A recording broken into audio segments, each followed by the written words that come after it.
Hey, everybody, and welcome back to another episode of the DLF Trade Show on the DLF YouTube channel. It's playoffs, baby. We're here. You watch us, so clearly you survived. Clearly, if you're in the toilet bowl, you found your way to scrape by and keep going. If you are not in any of those, hopefully you're still making trades to make your leagues better, your team better in all of your leagues. If your league is a trade deadline, you make that quick message board post. Hey, for next season, maybe we get rid of the trade deadline. We are going forward. Last year, we talked about 2024 first, what you could do with them to better your position in all of your leagues. Usually it comes out to trying to buy points with that pick, but not always. And we are pushing that year forward because usually what happens is by now, there's a bunch of rebuilding teams in your leagues that have already just hoarded most of the next year draft. Like we saw this real big with 2023. Like it was real early where you needed to start going for 2024 picks because there was just no point in trying for 23. And I think we're kind of getting there with 24 already. They're usually already at this point in the hands of the people who want them. So maybe it's time to pivot to the next year. Maybe you see what happens with 2025 first, either giving them away or trying to acquire them to load up for that draft. So let's push forward. Let's talk about some 2025 first trades.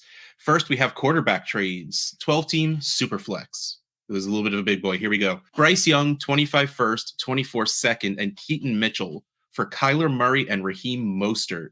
This needs to be broken down. Bryce Young, 418, 25 first, 254, 24 second, 111, and Keaton Mitchell, 41 for a total of 824. Kyler Murray, 629, Raheem Mostert, 60. There needs to be like veteran playoff bump values in the calculators. Like this guy scoring you points times 1.5 for a total of 690. So you're compiling value here a bit. It's 4-2. So you need to really be overpaying. And like this is an overpay by a little more than the 20. This is an overpay by the 24 second and Keaton Mitchell, pretty much. Like that's the value difference between this. I just want Kyler and Mostert. So here's the thing. I like Bryce Young, and I believe this is a very good draft class. I mean, of course, it would be great if they had the 101 to be able to trade back and do whatever they can do to really reinforce that team. But this is going to be a very good offensive line class and a very good wide receiver class. In which case, in the second and third rounds, they'll be able to beef up their team. Not to mention, they have cap space. So Bryce Young's situation can be markedly improved from what it is right now. And I really do like him as a quarterback. But Bryce Young in a 25 first for Kyler Murray, I take Kyler Murray very easily in that. And then Mostert for a second and Keaton Mitchell probably seems like something that would really happen because you see a lot of Mostert for a second and someone might be smooth and say, just throw in Mitchell and it'll be done and they'll be like, fine. So, like, again, if you're not competing, you don't need Mostert on your team. But this trade in its specifics that it is, I think I want Kyler Murray. I get it. I get getting younger. I get getting the first. A 24 second is going to have value to it with the amount of quarterbacks that will be in the first round and just the amount of wide receivers that are coming out. Like, these are all good pieces. I don't think I trade Kyler away for that, though. But I like, again, this is one of those things, in theory, yeah, cool, great. In practice, if that was a 24 first, I feel very different about it. But clearly, there's a value difference between this year and next year's first, so that makes perfect sense. I'm totally aboard the Kyler and Raheem Mostert side on this one. And I mean, I get that it's like a 130 or 40 point difference in the analyzer, but I think it should be 140 points in the complete opposite way. I would take Kyler Murray so easily over Bryce Young in a first. Like, there would be leftover value on the Kyler Murray side from that trade, in my opinion. And then, like you said, like Mostert for a second and Keaton Mitchell, especially now with Keaton Mitchell tearing his ACL. This was done, I think, a few days prior to Sunday last week. Yeah. So they didn't know about it then. But, a second and Keaton Mitchell sounds pretty solid for a running back who is literally a top 3 scoring running back right now and has no reason to stop whatsoever for the remainder of the playoffs. I will say, like, I like Bryce Young, but boy, is he starting to become dangerous. Like he is in the territory. I had a tweet like a year or two ago where I showcased the list of rookie quarterbacks who threw under 12 passing touchdowns as a rookie on at least 300 pass attempts. And there are not a lot of good names on this list. Like the most recent ones, Trevor Lawrence was on that list. You might say, well, he broke out of Right. that, but Doesn't count. Doesn't count. oof. He's still not. He's so up and down. Anyway, Zach Wilson on that list. Kenny Pickett is on the list. Mitch Trubisky, Deshaun Kaiser, Josh Rosen, Mark Sanchez, Vince Young. Now, Josh Allen is also on the list. So there is that. But yeah, it is not a very kind list to starting quarterbacks who are not showing success immediately, especially whenever you consider the fact that he has 9 touchdowns and 9 interceptions as well too. And you can argue the supporting cast is not great, definitely is not. But like you said, there's no first round pick. They're going to have to hit on another second round rookie wide receiver. But if they draft another Jonathan Mingo, that might not be the best situation. If they choose to beef up their defense, then that's not helping Bryce Young. So it's just so easily Kyler Murray for me in this deal that I'm just removing. I think all the risk is on the Bryce Young side and just take Kyler. Agreed. I will agree with that. The only risk on the other side is that Mostert's 31. But you don't care at this point. No. Like you just want points in the playoffs out of Mostert. That's all you're really aiming for. Okay, so let's move on to the next one, and it's a lot more straightforward. Justin Herbert and a 25 first for Patrick Mahomes. Herbert 886, the first 253.7 for 886.2 and 253.7. They even rounded up. I guess we have 2 decimal point actual values, but the analyzer display only shows 1 because 1140 on the dot. Patrick Mahomes 987.9. So this is classic. You overpay a little bit to go get the better asset. Mahomes having his worst statistical career season of his career, and is still QB 6 overall and QB 9 in points per game. 8 or 9 He's points so bad. Terrible. Just to put it, Herbert getting hurt, is a little on the rough end of the numbers, but 20.962 points, QB 11 in points per game, including the 3.8 points he had before he got hurt. So hold on. They'd be pretty close then. So hold on. I'm gonna change this. Let's pull that to week 13. Hit that average button. Yeah, Herbert at that point 22.4, which is ahead of Mahomes. But let's be honest, Mahomes is still dynasty ranked ahead of Herbert, so you're gonna have to pay up from one to the other. And especially, I'm guessing in this situation, a playoff team has Herbert, and then he got hurt. Yes. And if you're going to trade away Herbert to get another player, it might as well be Patrick Mahomes, right? Why not? That's fantastic. I love both sides of this. To me, this is perfect. This is the theory turned into the practice. You upgrade from, and usually we always say it's not good to trade the hurt player to replace the hurt player, but I don't think anyone is silly enough to discount Herbert at all, which is nice to see here. So I'm absolutely in on both of these sides. If I was a rebuilding team where I didn't make the playoffs or got eliminated from the playoffs already, and I had Mahomes on my team and someone sent me this, I would accept this right away. I'd just be like, yeah, why not? And then try and turn that 25 first into something else for some reason. But I don't think you're missing out on much between these two quarterbacks. So to me, this is great. I'll take either side of this and be happy with it. Yeah, I'm in the exact same boat. I think the only way that this trade would skew more towards the Justin Herbert side is if that first ended up being early. If this was. Yeah, honestly, man, how early would it start to matter? If that's top 4. Yeah, it would have to be super early. And again, not really knowing anything besides the fact that I was told from a very reliable source, actually a bunch of people, that there's no stud quarterbacks, there's no stud running backs coming out next year. And that 24 and 25? Yeah. Whoa there, buddy boy. We have Nick Singleton coming out of Penn State, just to let you know. So there's no And stud Quinshawn quarterbacks and Judkins no as stud well. running backs. I'm not super concerned about that right now, especially when talking about this elite level of quarterbacks. I'm Sure. still fine paying up to go get Mahomes, especially again if it means staying in the playoffs and all of that. But you're right, you would feel better if it stays mid to late. Yeah, for sure. And if it skews more towards top 5, even if it's not, we're not talking about some sort of massively elite kind of player like a Caleb Williams or a Bijan Robinson level player, then there's still a ton of value that is associated with a top 4 pick versus the 110 or 111. But it always comes down to, like we say, whenever we talk about trading for studs, even if you overpay a bit, you never feel bad having Patrick Mahomes on your team. That is right. That's really what that comes down to.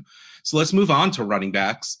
And we'll 12-team Superflex again. We're not even starting there. We're staying there. These are similar.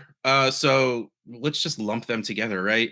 A 25 first, and for some reason, Isaiah Hodgins. I guess they needed to want, like, that's the player they were going to drop, so they put him in there. Sure. So a 25 first for Tony Pollard, and then a 25 first and 25 third for Rachaad White. So a 25 first, 253.7. Tony Pollard, 317.6. Rachaad White, we need to have a talk with someone. Rachaad White should not still be a 144.6. Yeah, I don't really get that one either. That needs adjustment. But regardless, I'm not doing this for Tony Pollard. He's not doing well enough for me to go spend a first on him. Like, if you're telling me I can get Pollard for 2 seconds, maybe I try. But if I can get Rachaad White for 25 first for my playoff run, I do that so fast. Like, he's killing it. That team is doing very well, and there's no reason for Rachaad White to stop doing that. With Mike Evans leaving after this season, I'm guessing they re-sign Baker at this point because he's doing too well just to let him walk away. Chris Godwin's there long term. Cade Otton looks like he's good enough to be that guy. Like, Tampa has too much going on that they think they spent any real capital on running back. And again, this year isn't really the kind of draft we are worried about our incumbent workhorse backs being replaced by these running backs. Right. Tampa drafts a running back in the 3rd, 4th round. You're like, oh, cool, there's his backup. Like, that's basically really what it is. So again, like, coming into this season, selling a 2-year out first for Pollard probably felt like a huge victory. I don't think it's playing out that way, but which is funny because Pollard is still, like, I think he's a top 11 in total points. Oh, he's an RB1. Yeah. I think he's like RB 15 or 16 in points per game though. 19. 19. Okay. He's at, hold on, I just lost his name. About 14 points per game. Rachaad White, even starting off the year doing absolutely nothing, is up to 16 points per game. Yeah, White's been killing it. I think he has 3 back-to-back 20-point games or something like that. It's really tough because Rachaad White's on this line, and then there's someone above him that I have, so the line is highlighted, so my eyes keep going to the highlighted line. Ever since the bye, 10 points, 21, 12, 23, 18. Okay. Like, so he's insanely steady at a very decent score. Like, this is the absolute kind of running back I would love to have on my teams when I only have to start one, and it's someone I don't have to worry about losing me a week. So I was looking at the values of these trades with Pollard basically being plus 80 from the first, and Rachaad White being negative 100 of the first.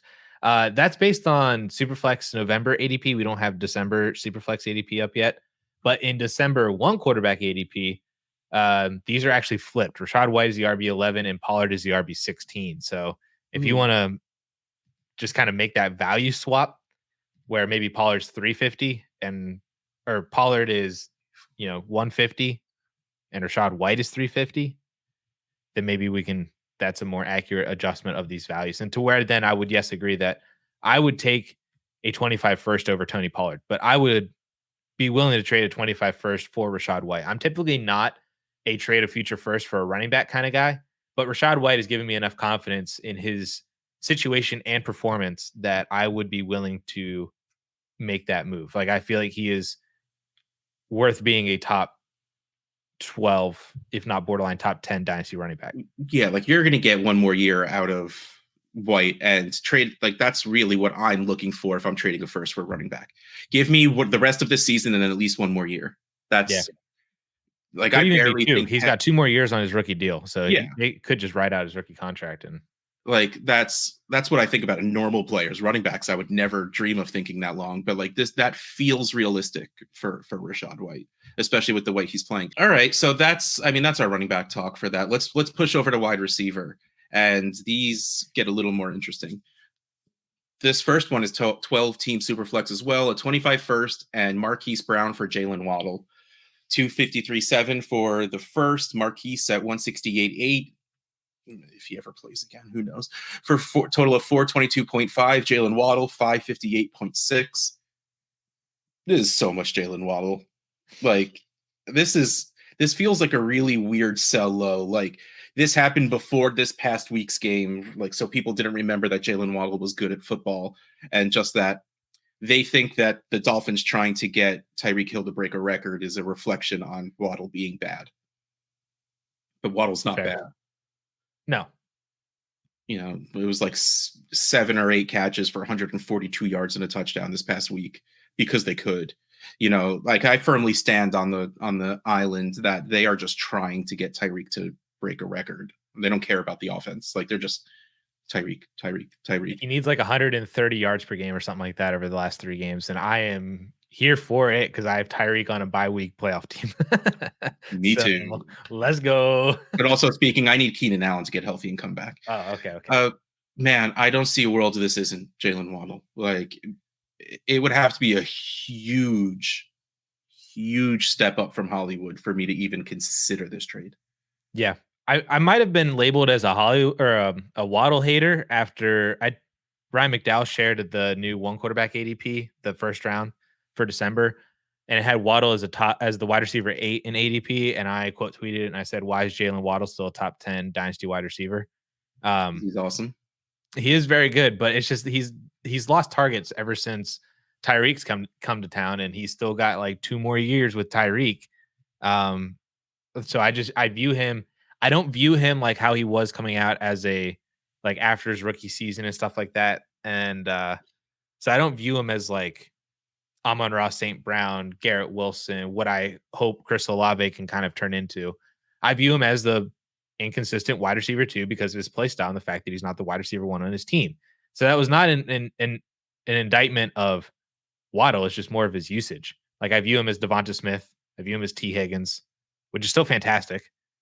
Yeah, I mean, I don't think that's top 10 for 11. I mean, like so it is.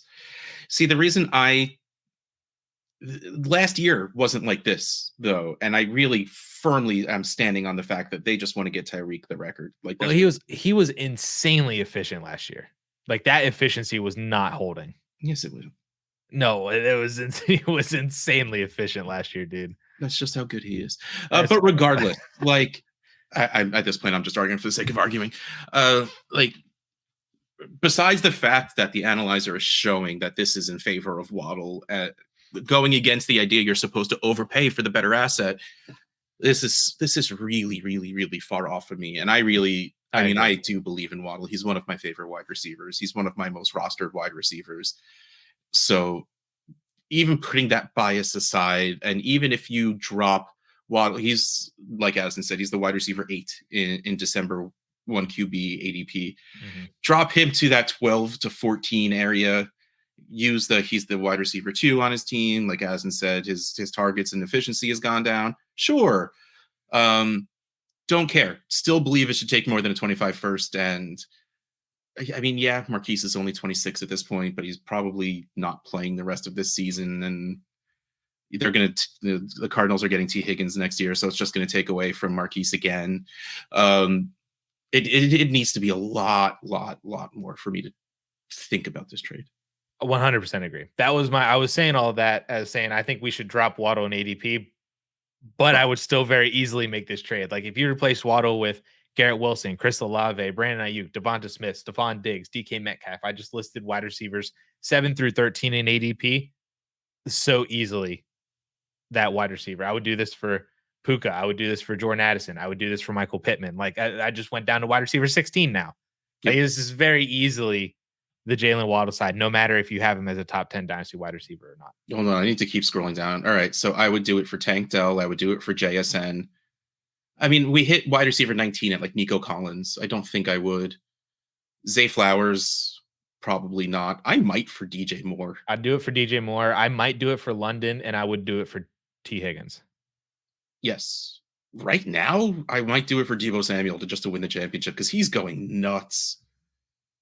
Like, I would send a 25 first for Deebo, and if that's the case, I'd be willing to throw Marquise in just to get the deal done. Rashee Rice? You don't have to pay that yet, but you're going to in probably less than 3 months. I feel like you probably have to already. He's getting too many targets, and Kelsey isn't doing well lately, so it's probably already shifting to that, which is killing me, by the way. Kelsey, get your shit together. The next trade we have is 12-team 1 quarterback. So don't forget, this changes the value of that first.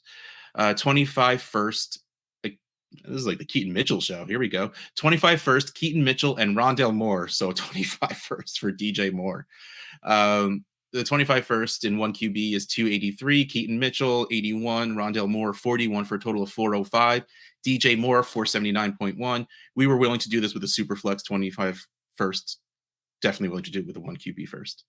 I was going to say we were willing to do it with Hollywood attached to it, and I would take Hollywood easily over Keaton Mitchell and Rondale Moore. And then, like you said, changing that first from a super flex to a 1 QB lowers the value of that first. Yeah. DJ Moore, again, he was drafted in 2018? Like, so he's been in the league for a while, still only 26. And like hitting his stride with Justin Fields, who is still going to be the quarterback of the Bears. Oh. Especially when they bring Eric Bieniemy over as the head coach. Or worst case scenario, DJ Moore is catching passes from Caleb Williams. Cut him. Or it's Justin Fields throwing to Marvin Harrison Jr. and DJ Moore, in which case DJ Moore will never be able to be covered. That's fair. You're going to need 3 dudes to block Marvin Harrison Jr. And one of them might need to be a converted basketball player. You're going to have to bring over a center over to be able to high point over Marvin Harrison Jr. That dude's going to. It's just not going to be fair sometimes. I'm telling you. It's not going to be fair. Like, not to compare the two whatsoever. I actually wrote up a fake petition at the time to get Calvin Johnson removed from fantasy football because it just wasn't fair. Because you literally couldn't stop him from catching the ball. He can literally have 3 guys on his back, holding onto his shoulders, 1 around his neck and 1 on each arm, and he would still catch the ball. Like, his helmet would fall off and he'd catch it with his teeth if he had to. Like, Calvin Johnson was unfair. And Marvin Harrison Jr., not to say he is Calvin Johnson, but like, he has that body type and he has the hands and all of that. Like, I'm getting that petition warmed up and just changing the name. Dusting it off. So let's round up this show with tight end talk and the 12-team superflex for both of these. The first one, 25 first for David Njoku. I'm so happy we're getting to the David Njoku level. That being said, I'm not sending a first for him. I believe I heard that he is like 4th in tight end targets this season. I love that it's still Flacco throwing the ball right now because he loves himself some tight ends. So yeah, 25 first for David Njoku. I don't want to do that. I get our playoff team is in a real, like, our playoff team in the Watcher League is Logan Thomas, Greg Dulcich, and Tyler Higbee. We're trying to trade for another tight end. I threw out an offer for Njoku, and it does not involve a first. We don't have any, but that wouldn't have done it anyway. We don't know if it'll get done or not, but like, that's still where I am on it. Mm-hmm. 25 first, 253.7. David Njoku, 80. That feels a little low for what he's doing right now, but still put him up to 120, 150 something even. And I'm still not sending a future. I'm not sending any first for him. No. Unless you're one of those crazy leagues that has like your 26 picks. Sure. I send a 26 first for David Njoku right now. I even checked. This is not even a premium league. This is going down. Yeah, like this, this is why trade deadlines are crappy. You find desperate teams that are willing to give up draft capital to go get points, and that's really, really good for the rebuilding teams. All right, so the next trade is a much bigger deal. It is a 24 early first. I'm going to need you to tell me how early that is. 25 first and 24 second for Sam LaPorta. So do you want to know the secret of this first? Yeah. This is a Devy league. Okay. Which means Caleb's gone, Harrison Jr.'s gone, Drake May's probably gone. A couple of the wide receivers, Brock Bowers is gone. That pick is actually one of the players that you just named. Oh, okay. I had to substitute in. Okay. Sorry. So that's the Devy pick. It's not a depleted. That pick is a player that will be an early 24 first, and it is Brock Bowers. Okay, so here's the thing. I get the idea of moving from Brock Bowers to Sam LaPorta. We see it. This isn't fake. LaPorta is doing this. If Brock Bowers came out and had Sam LaPorta's season, we'd be thrilled. But to add a 25 first and second on top of that feels like a lot. Oof. LaPorta is the tight end 3 right now with 71 receptions for 758 yards and 9 touchdowns, averaging 14.4 regular PPR points per game. Oh, so what you're telling me, he's going to catch for less yards than Kyle Pitts did his rookie year. Okay. Yep. Good. So, but also going to catch about 10 or 11 more touchdowns. I know. Hey, when I could throw something stupid out there that makes no sense, I'm going to do it. But I get this. Sam LaPorta is probably going to be the tight end 1 or 2 for a lot of people once the non-point scoring season rolls around. Like Hawkinson might still be up there. People might still have Andrews up there, though I see him dropping. I think they'll take the age of LaPorta over Andrews and the injury. Yeah, like that's really what it comes down to. So I think LaPorta is going to be a top 3 at worst tight end for a lot of people. So I get paying up for it, especially when if you're in the playoffs and you want those points also because he's going to keep scoring points this year. And there's no reason to sell LaPorta for less than this. Let's face it, his value is absolutely worth more than a first. You know, in regular Superflex draft terms, Brock Bowers, we could probably start that talk in the 105 area. Because I feel like we're going to have 3 quarterbacks, Marvin Harrison Jr., and that's when we start talking Brock Bowers. Maybe Malik Neighbors. Yeah, 105, 106. It really depends on Jaden Daniels' draft capital and depends on how people feel about, honestly, about Bowers himself. Some people are still probably scarred on Kyle Pitts, so they don't want to make that decision that early. That is huge. I think that's going to play a lot into what goes on with Bowers' value, though people are saying he's a better prospect than Pitts was anyway. But I'm people. I don't know. I don't do that stuff, so I don't know. I wait for people like Addison and Peter Howard and Zach Reed and Travis May and Kane Fassell. And imagine being an 18-year-old tight end coming into Georgia in the SEC and dropping 913. Can't imagine a tight end dropping that in general. It doesn't matter how old or whatever. Like, tight ends don't produce in college. What is this? I don't know if I'm adding a 25 first and second. 20 like. I'd add the second. I was about to say, I would start with the offer of Bowers and the second for LaPorta and see how it went. Actually, I would start with it straight up and see how it went, but fully assuming that's getting rejected. Yeah. Yeah, first it's a great trade. That's all I could say. Like, I don't think anyone's going to be sad by this. It's a great trade. Yeah, I don't really know what else more to say about it. I think it's too much for me, but I totally get it from the Sam LaPorta side, like you were saying. But there's just like, at the end of the day, there's too much value. Yeah, it's adding the first. And I mean, again, because that means a 25 first, assuming it's not a player again, that's a Devy depleted first. So maybe it does go down a bit like that. There's a good point in this. But what it always comes to, look, when it comes to draft capital versus players, if there's a stud player you know is good, you like that player, give up draft capital for it. Brock Bowers could be Sam LaPorta. He could be worse. Yeah, it could be Eric Ebron. Yeah, it could even be a boat. Like I will never like shy away from the idea of paying up for what you know. I pay the wait and see tax on so many players because I'm afraid of holding on to these picks, using them, and then using them poorly. OJ Howard, I'm looking at you for tight ends. Like, I mean, and David Njoku, it took you 7 years, but thank you. Evan Ingram had it for 1 year and then disappeared for 4. And I didn't trust the Giants then, so I didn't even draft any of him. But exactly, like, and then you could go draft Kittle in the 4th. Like, it's so, I don't even know. It's hard. Hitting on draft picks is hard.